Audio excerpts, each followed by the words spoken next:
सुनीता की पहिया कुर्सी। सुनीता सुबह 7 बजे सोकर उठी। कुछ देर तो वो अपने बिस्तर पर ही बैठी रही। वो सोच रही थी कि आज उसे क्या क्या काम करने हैं।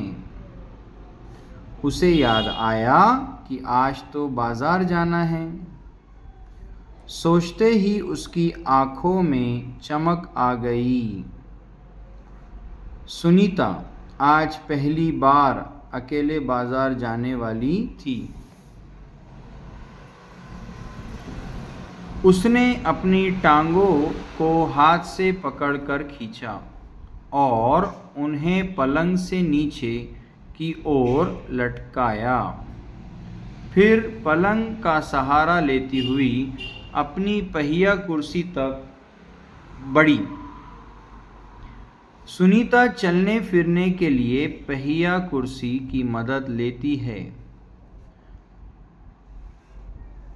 आज वो सभी काम फुर्ती से निपटाना चाहती थी। हालांकि कपड़े बदलना, जूते पहनना आदि उसके लिए कठिन काम है, पर अपने रोज़ाना के काम करने के लिए वो स्वयं ही कई तरीके ढूंढ निकाले हैं। 8 बजे तक सुनीता नहा धोकर तैयार हो गई।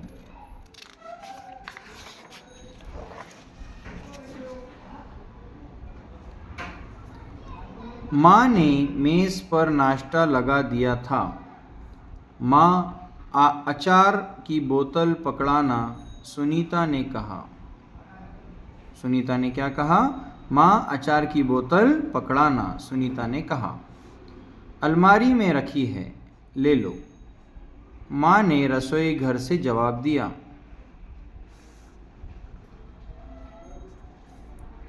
सुनीता खुद जाकर अचार ले आई।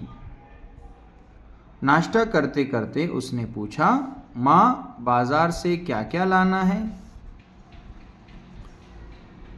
1 किलो चीनी लानी है, पर क्या तुम अकेले संभाल लोगी? पक्का, सुनीता ने मुस्कुराते हुए कहा। सुनीता ने माँ से झोला और रुपए लिए। अपनी पहिया कुर्सी पर बैठकर वो बाजार की ओर चल दी। सुनीता को सड़क की ज़िंदगी देखने में मज़ा आता है। चूँकि आज छुट्टी है, इसलिए हर जगह बच्चे खेलते हुए दिखाई दे रहे हैं। सुनीता थोड़ी देर रुककर उन्हें रस्सी कूदते, गेंद खेलते देखती रही। वह थोड़ी उदास हो गई। वो भी उन बच्चों के साथ खेलना चाहती थी। खेल के मैदान में उसे एक लड़की दिखी, जिसकी माँ उसे वापस लेने के लिए आई थी। दोनों एक दूसरे को टुकुर टुकुर देखने लगे।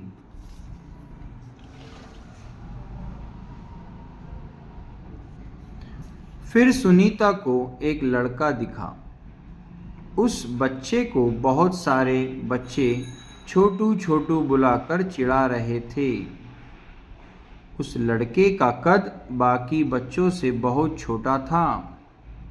सुनीता को ये सब बिल्कुल अच्छा नहीं लगा। रास्ते में कई लोग सुनीता को देखकर मुस्कुराए, जबकि वो उन्हें जानती तक नहीं थी। पहले तो वो मन ही मन में खुश हुई, परंतु फिर सोचने लगी, ये सब लोग मेरी तरफ भला इसी तरह क्यों देख रहे हैं। फिर सोचने लगी, ये सब लोग मेरी तरफ भला इस तरह क्यों देख रहे हैं। खेल के मैदान वाली छोटी लड़की सुनीता को दोबारा कपड़ों की दुकान के सामने खड़ी मिली। उसकी माँ कुछ कपड़े देख रही थी। तुम्हारे पास ये अजीब सी चीज़ क्या है? उस लड़की ने सुनीता से पूछा। ये तो बस एक, सुनीता जवाब देने लगी, परंतु उस लड़की की माँ ने गुस्से में आकर लड़की को सुनीता से दूर हटा दिया।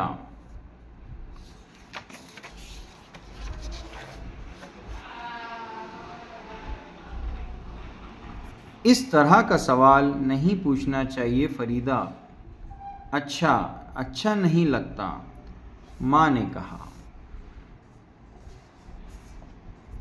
मैं दूसरे बच्चों से अलग नहीं हूँ, सुनीता ने दुखी होकर कहा। उसे फरीदा की माँ का व्यवहार समझ में नहीं आया। अंत में सुनीता बाजार पहुँच गई। दुकान में घुसने के लिए उसे सीढ़ियों पर चढ़ना था। उसके लिए ये कर पाना बहुत मुश्किल था। आसपास के सब लोग जल्दी में थे। किसी ने उसकी तरफ ध्यान नहीं दिया। अचानक जिस लड़के को छोटू कहकर चिढ़ाया जा रहा था, वो उसके सामने आकर खड़ा हो गया। मैं अमित हूँ, उसने अपना परिचय दिया। क्या मैं तुम्हारी कुछ मदद करूँ? मेरा नाम सुनीता है। सुनीता ने राहत की सांस ली और मुस्कुराकर बोली। पीछे के पैडल को पैर से ज़रा दबाओगे? हाँ ज़रूर, कहते हुए अमित ने पहिया कुर्सी को टेढ़ा करके उसके अगले पहिए को पहली सीढ़ी पर रखा। फिर उसने पिछले पहिए को भी ऊपर चढ़ाया। सुनीता ने अमित को धन्यवाद दे दिया और कहा, अब मैं दुकान तक खुद पहुंच सकती हूँ। दुकान में पहुंचकर सुनीता ने 1 किलो चीनी मांगी। दुकानदार उसे देखकर मुस्कुराया। चीनी की थैली पकड़ने के लिए उसने हाथ आगे बढ़ाया ही था कि दुकानदार ने थैली उसकी गोद में रख दी। सुनीता ने गुस्से से कहा, मैं भी दूसरों की तरह खुद अपने आप सामान ले सकती हूँ। उसे दुकानदार का व्यवहार बिल्कुल अच्छा नहीं लगा। चीनी लेकर सुनीता और अमित बाहर निकले। लोग मेरे साथ ऐसा व्यवहार करते हैं जैसे कि मैं कोई अजीबोगरीब लड़की हूँ, सुनीता ने कहा। शायद तुम्हारी पहिया कुर्सी के कारण ही वे ऐसा व्यवहार करते हैं, अमित ने कहा। पर इस कुर्सी में भला ऐसी क्या खास बात है?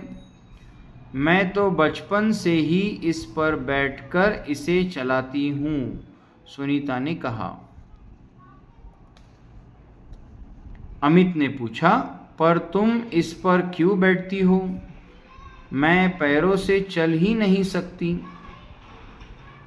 इस पहिया कुर्सी के पहियों को घुमाकर ही मैं चल फिर पाती हूँ। लेकिन फिर भी मैं दूसरे बच्चों से अलग नहीं हूँ। मैं वे सारे काम कर सकती हूँ जो दूसरे बच्चे कर सकते हैं, सुनीता ने कहा। अमित ने अपना सिर ना में हिलाया और कहा, मैं भी वे सारे काम कर सकता हूँ जो दूसरे बच्चे कर सकते हैं, पर मैं भी दूसरे बच्चों से अलग हूँ। इसी तरह तुम भी अलग हो।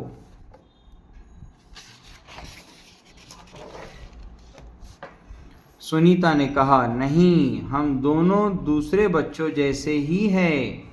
अमित ने दोबारा अपना सिर ना में हिलाया और कहा, देखो, तुम पहिया कुर्सी पर बैठकर चलती हो। मेरा कद बहुत छोटा है। हम दोनों ही बाकी लोगों से कुछ अलग है। सुनीता कुछ सोचने लगी। उसने अपनी पहिया कुर्सी आगे की ओर खिसकाई। अमित भी उसके साथ साथ चलने लगा। सड़क पार करते समय सुनीता को फरीदा फिर नजर आई। इस बार फरीदा ने कोई सवाल नहीं पूछा। अमित झट से सुनीता की पहिया कुर्सी के पीछे चढ़ गया। फिर दोनों पहिया कुर्सी पर सवार होकर तेजी से सड़क पर आगे बढ़े। फरीदा भी उनके साथ साथ दौड़ी। इस बार भी लोगों ने उन्हें घूरा, परंतु अब सुनीता को उनकी परवाह नहीं थी।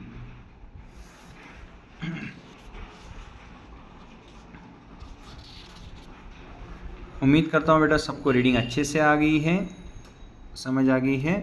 वीडियो अच्छा लगे तो आपके फ्रेंड्स के साथ ज़रूर शेयर कीजिए and please subscribe to the channel. Thank you.